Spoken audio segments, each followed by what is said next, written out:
kananay. Inaantay ko lang na mag-open ng padalahan para tayo magpadala ng kahit maliit lang na bagay dahil yun naman ang natira ng ating sahod sa Enero.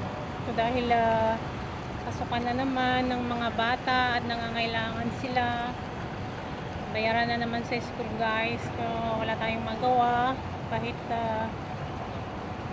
maliit lang yung natira sa atin. Kailangan nating hati-hatiin pa mga kananay para may maipadala tayo sa ating mga mahal sa buhay, lalo na sa mga student na nag-aaral.